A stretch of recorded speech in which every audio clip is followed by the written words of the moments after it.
Great. Welcome everyone. My name is Jacqueline and I'm with She Rises Studios. And with me, I'm thrilled to have Gina Redzanic joining us today. Gina is a powerhouse business coach, marketing expert, and a fierce advocate for self confidence. And today is extra special because her brand new book, Unleash Your Inner Self Confidence, Discover Your True Potential on a Transformational Journey, officially launches. This inspiring guide is all about helping you break free from self doubt and boldly step into the life designed for you. So let's dive in. Hi, Gina. How are Hi, you? Jacqueline. Hi, everybody. Thank you for having me. Great, great. So let's get into real quick in here. So your book encourages readers to break free from self doubt. What do you think is the first step someone can take to silence their inner critic and start building that real confidence? I would say the first step is to purchase the book. No, but seriously, this book really does break down the steps that you need to take to make sure that you are not only strengthening your self confidence, but also finding out the reasons why you might suffer from a low self esteem. Or maybe you just battle with some issues of feeling like you constantly need to be validated or you second guess yourself. Maybe you are reluctant to go for big things, ask for a raise, start a new business because you lack confidence. So it really is many, many layers to it. So, yes, I definitely think a great step would be to purchase the book because the very first thing that I go into is a self assessment test. And that's really important because, Jacqueline, as you probably know, self awareness is really very crucial to any kind of personal development steps that we take. We really need to just be radically self-aware of our habits, of maybe things that happened in our past that have shaped us, and then that's going to be the foundation to then move forward. That's true. That's true. And a lot of people, they think that they know who they really are, but in actuality, they don't. And sometimes they need these kinds of tools to really identify how best to move forward with it after they've fully understand who they are and what they want, where do they want to go to. And that's Right. awesome. So Yeah. you emphasize the importance of understanding our worth Mhm. as people in Mhm. God's image. How does this belief help us build unshakable confidence, especially when we're facing life challenges? Yeah, so I think that's just a really crucial question and so important. And for me personally, it was just a turning point in, really when I was battling with self doubt and just kind of questioning things. And like you just mentioned, your own worth, or are you worthy, or will my ideas be well received? Those kind of questions. And it was just like one thing that I was praying about, and I just remember I was in church on a Sunday, and the message was all about if God is for us, who could be against us? And it was just like this light bulb kind of went off. Like, I really need to tap in to getting my confidence through knowing how I was made by my creator, by God. And some people call it Godfidence, right? I don't know if you've seen that on T-shirts or things like that before, but I just find that tapping into your faith and that knowing that you were beautifully and wonderfully made in the image of God really kind of gives you that almost like a superpower in a way that you have God behind you and you were created for purpose, for a reason. Nobody's perfect. That's why the self-awareness is so important, is to really understand what our weaknesses are, challenges that we might have. And nobody, like I said, nobody is perfect, so there are always things that we do make mistakes, but there's always forgiveness, and there's forgiveness in the Lord as well. So I find that tapping into our faith, and that's why I did write a whole chapter about using your faith and your connection with God, creating you and making you so unique and beautifully and wonderfully made, is a way to really reassure yourself that you have confidence. Don't allow outside influences to take that away, or your self-talk to take that away, insecurities to take that away. Awesome. And that really I think that really resonates to a lot of people, especially the women who have been placed at I would say at the backstage. They've always been, you don't say you're seen, but you're not heard. Right. You're not supposed to say anything. And that builds that self doubt very deep in us. Hmm. But if you have that firm understanding or firm belief that I was made for something big, not just to sit here and be idle, I have a purpose. Right. And that really will provide you with that God confidence Hmm. that you needed. So, can you share a personal story where your faith have helped you overcome self doubt, or when it helped you step into a more confident you? When did that happen? Yeah, so one of the biggest moments that I remember really well is I was building a network marketing business, and I just there were situations that I was so into pleasing everybody else. I kind of am a recovering people pleaser, and I Mm-hmm. just did not want to ruffle any feathers. In network marketing, you deal with a lot of personalities, and I just always wanted to keep the peace, which I do believe is important. But in doing so and keeping the peace, I often just kind of held myself back a lot. And, like I said, it was just a lot of different personalities. And I was just kind of doing everything to just kind of build. But I didn't really step forward into a lot of the things that I knew I could probably do because I think there was some fear there. There was also Mm-hmm. some just conflict within working with other people, and you're building a team, and they're all basically, most were women, and so you have all of that going on. And there was just a time that I was faced with this decision where somebody that I just really respect and that was an amazing business builder wanted to go a different direction with the business, just a different idea altogether. And I didn't align with it. I really didn't align Mm-hmm. with it. And I was just feeling myself just going along with it because I didn't want to upset anybody else, if that makes sense. Like I was going along Yeah. with something. Obviously, it was legal. It wasn't anything horrendous, but it was just an idea and a different direction that didn't really align with what I was passionate about. Mm-hmm. And so I really battled with that. And I mean, really battled with it. It was kind of like I was really torn, it was tearing me up. What should I do? Do I speak out? So I did speak out in a very, kind, calm way, like, well, let's just consider the what ifs and, kind of changing everything in our direction when we're growing so well might be risky, and brought up some good points. And I got horrible backlash, like horrible. And it just made me feel like anxiety over it. Mm-hmm. I was like, wow, like here I felt like I spoke out in such a great way, in a calm way, in a way that opens for discussion. And I felt like almost disrespected, like, no, I don't respect what you're saying, kind of thing. And I really was faced with a pivotal decision. Do I just kind of take that and go along with it? Or do I just say, you know what? I want you to do what you need to do, and I'm going to do what I need to do. And maybe it's a good time to do our own things and separate. And so I did. And it was really, really tough. But I just kept praying about it. I kept praying about it. And I just realized that I knew what I was trying to do was the right thing for me, for what I wanted. And Yes. that, I was willing to say if it didn't work out, if it wasn't the best direction, then I was willing to be okay with that. And then what happened was it just turned out that it was the right decision for me. I really started to grow after that. I started to get so many more opportunities. I was recognized more as a leader. And I think it's because Mm. it was a time that I decided to just not just go with the flow. And sometimes going with the flow is a good idea. It depends on the situation. But I decided to trust my gut on that one. And I was praying about it, and it ended up paying off immediately. It was like I was almost validated about my decision so quickly.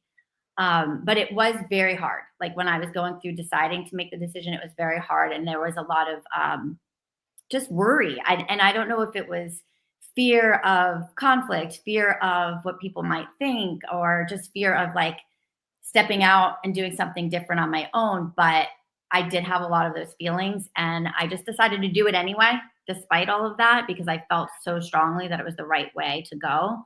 And it did end up paying off. But, where faith came into that is that I literally had to pray and pray and pray about it because it really was so hard for me. Like, I don't know if anybody's ever had to make a decision where, there's other people involved and you just have that like feeling in your gut, like, things are going to change, relationships are going to change, energy is going to change.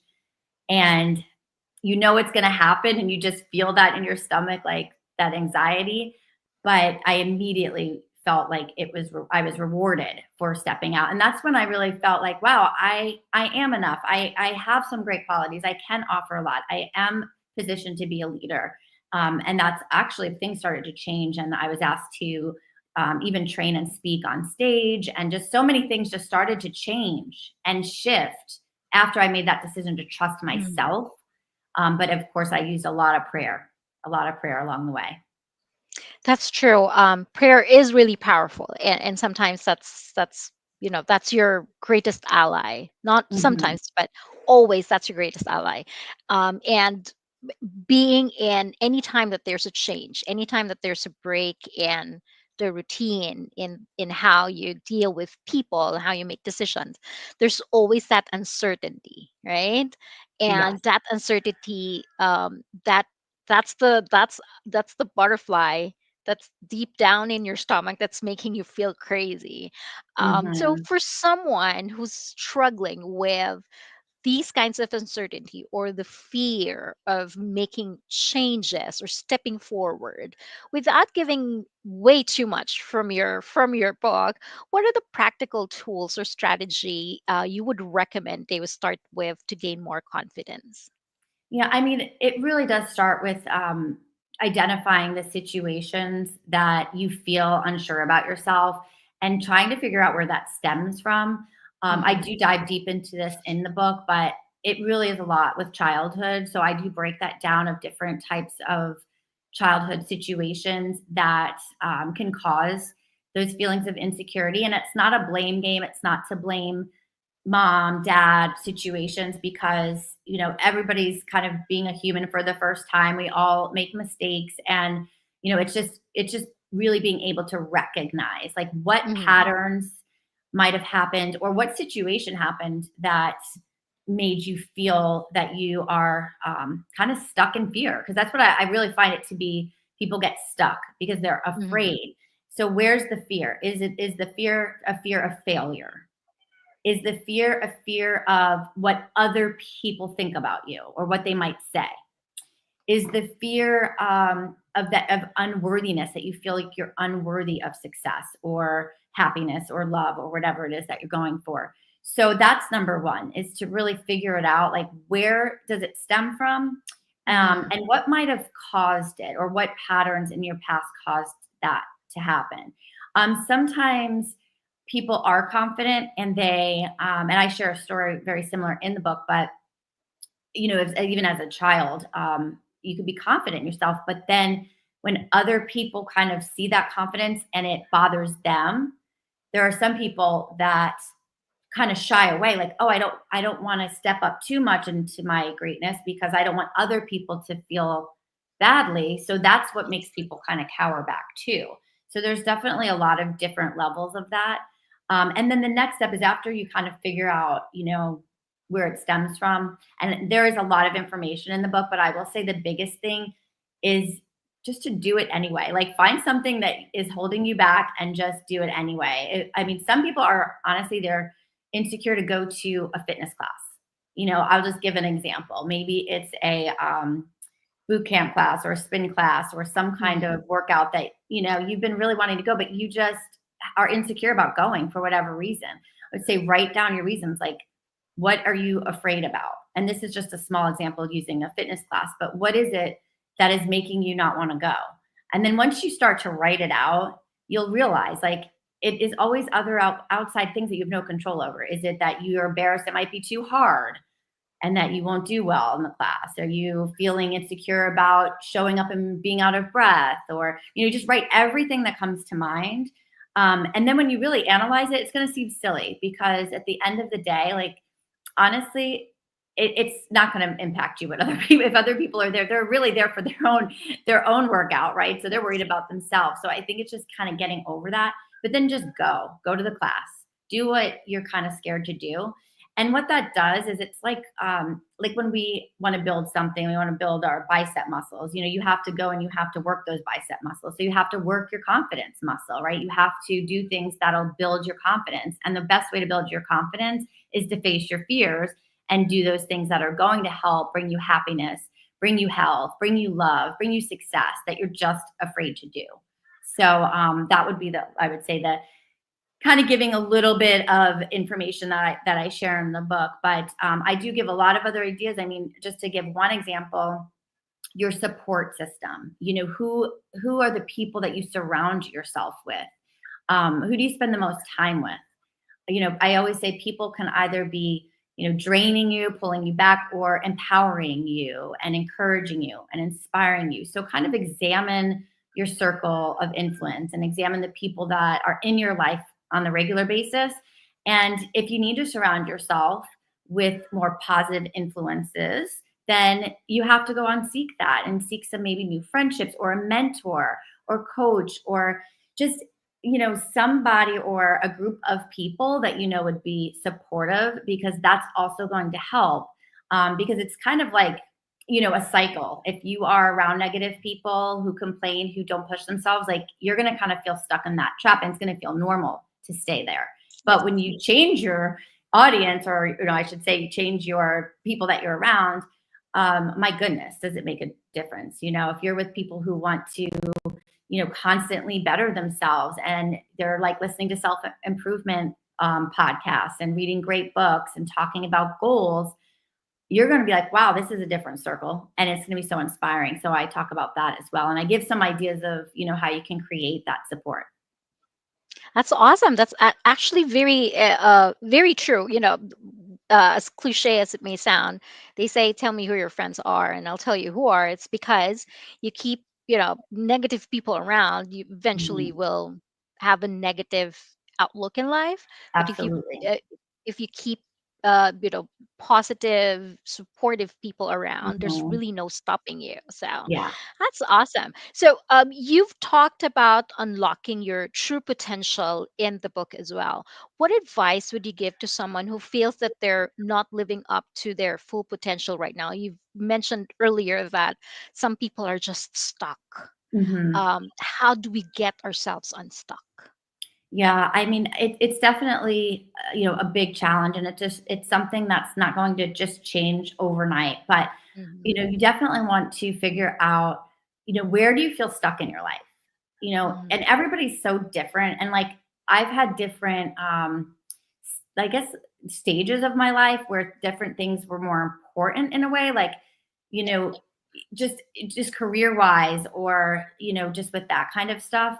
So I really want to talk a little bit more broad, because it could be that somebody feels stuck, and it doesn't have to do anything with business or your career, but maybe it's your health, maybe it's your relationships, maybe it's your friendships. So there's everything's covered in the book.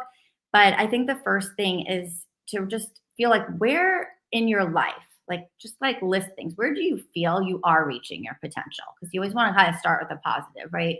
So where do you feel Yes. like, I have reached my potential? And maybe it is parenthood. Maybe you feel like, what, I have devoted so much to raising a family and doing the best I can, working hard for my children, taking them, out on play dates into the park and going on their field trips or whatever.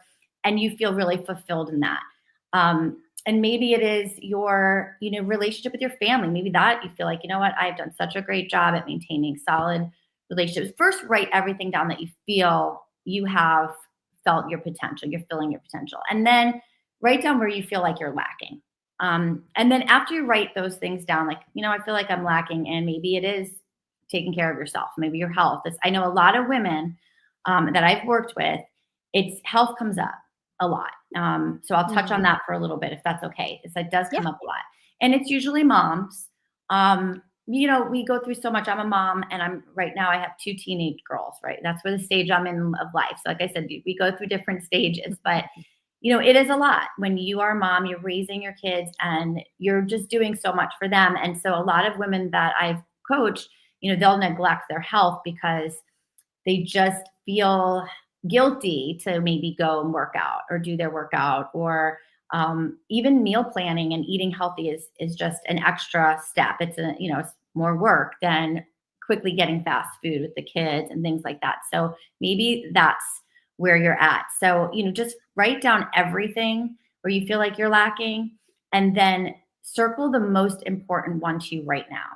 Right now. Because sometimes people will say, I don't feel like I reached my potential with my career.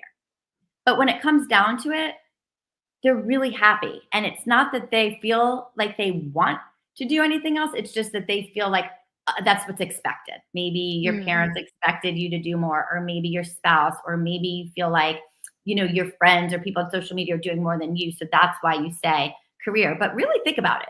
Do you feel like you're lacking in that potential, or is it just the outside view? So that's really important. After you circle, what you find to feel like you're lacking, make sure that you truly want to focus on that, because you'll be so surprised, Jacqueline. So many people will feel like they're lacking in something, and it's really not truly what they desire to do. It's because another voice is in their head saying, Yes. "Oh, you should have done this," or "Why didn't you, go to the extra couple years and get your whatever degree," or "Why didn't you ask for that promotion?" And you know what? Figure it out. Is it what you want, or is it what the outside noise is saying? So that's the next thing. And then when you really fine tune it and say, like, this is where I feel like I'm lacking, and this is where I really want to grow, then the next step is to figure out in that area, whatever it is, if it's work, career, if it's relationship, if it's your health, if fitness goals, what's the first step? What's a small step that I can take and give myself a deadline? Give myself 4 weeks, and it could be something small. For example, if it's with, let's say you have a business and it's just kind of stalling and you feel like you could take it to the next level. Well, in 4 weeks, what could you have a goal that you could do in 4 weeks that would help grow your business? Is it maybe boosting your social media to promote your business? Is it maybe joining a networking group to make connections? Is it going around to other businesses to see if they will sell the product that you created? I'm just giving some examples. And then if it's maybe your health and fitness, what can you do in 4 weeks to improve that? Give yourself a goal. Maybe it's, go and work out 3 times a week, every week for 4 weeks. So give yourself first that small goal that you can complete in 4 weeks that's going to push you a little bit closer to your potential that you want to achieve. And if you keep doing that, you will see so much massive change in a year. Small steps continuously, right? Mm-hmm. Awesome, awesome. Well, that's just very that's full packed with this little, and we haven't even read the entire book. This is Right. just a snippet. Yes. So Yes. that's wonderful. Well, thank you so much for sharing your heart and your wisdom with us today. If there's any final messages that you would like to share with everyone that's listening right now, what would it be? Well, I really just encourage, the listeners and, my friends and people I know, people I don't know. I really, truly, really feel that this book is going to help so many people. Um, it's just that when you possess confidence and when you recognize the effects of battling with insecurities and what it can really do for negatively to your friendships, to your relationships, to Mhm. your future in business, relationship with your kids. I mean, you will be blown away by how much you can improve. And I'll just give you an example. Like, when people are confident, they support other people. They really rarely will feel jealous. They want to see other people succeed and win and do well in life. So that's, I mean, imagine with, having your circle or so many people around you that everyone's clapping for each other and lifting each other up, empowering each other. There's no envy, there's no jealousy. So that's one thing. Another is when you're confident in yourself, you can admit fault, you can apologize. So many people, their insecurities actually cause them to never take ownership over their mistakes or what they Mhm. might do or say to hurt someone's feelings, where they actually won't ever apologize. And that hurts relationships and friendships and such too. there's so many things that can hold people back because of their self-esteem. And even if you are somebody that you don't really feel like you struggle with your self-esteem, or you feel like you're pretty confident, there's so many things in this book that'll still strengthen that and also help you understand other people. Because even if you are pretty strong in your own confidence, you're probably going to either be friends with people, work with Yes, people, have family members who do suffer from insecurity and that's true. don't have a lot of confidence, and you'll be able to recognize it. And this book will help you recognize it and help them, because there's ways that you can give grace, knowing that, well, that person, just seems to have a lot of insecurity, and that's why they're doing them. Then you have that choice of what to do. So there's just so many layers. The book is set up to be such an easy read where you can really dive into getting to know yourself, as we talked about in the beginning. And it's private. So sometimes people, the self awareness can feel like they really don't shed light on the true self. But when you're by yourself taking the self assessment and really thinking, like, what do I do in these situations? Like, let me be really honest. Nobody's around, nobody's Yes. watching what I'm putting down. What do I really do in this situation? And how can I make that better? I mean, there's situational tests, there's, different personality type tests, but you can be so raw and real with answering that. So I just really encourage everyone who feels inspired by listening to this and just feels like they're just curious to know, like, well, what are the different ways to really become even stronger in my self-worth? And, you know, even confident people that they struggle sometimes, right? There's times that, that inner voice might come in and play some that self-doubt, or maybe there's somebody in your life that just kind of criticizes you and you just have a really hard time. You listen to it instead of just let it bounce off of you. Or maybe you're just, kind of a little bit afraid to speak up for what's right, or speak out for yourself, ask for a promotion, that kind of thing. Then this book will help. So I really, really hope that everybody will grab a copy. And if you do, I would love to hear what you think. It was a project that has been on my heart for a long time. And it was just about the execution and making it happen and bringing it to life. So I'm really excited that it's available. Um, and I hope that you guys will enjoy it as much as I've enjoyed bringing it to life. Wonderful. And if there's anybody who'd like to reach out to you, how can they reach out to you? So I am on social media. I'm on Facebook, and I'm also Instagram, LinkedIn, and I don't know. I have my email, as well as I do have a website page, which is on SheRisesStudios.com/ and then my name, Gina Redzanic, which has a lot of information, all my contact information, as well as where you can purchase the book. Awesome. Well, thank you so much, Gina. And to everyone watching, if you're ready to silence that inner critic, walk boldly in your purpose and unlock your confidence, go ahead and grab Unleash Your Inner Self Confidence, now available in Amazon. Thank you again, Gina. Thank you for spending this time with me. And I'll see you next time. Okay, thank you, Jacqueline, and bye, everybody. Bye.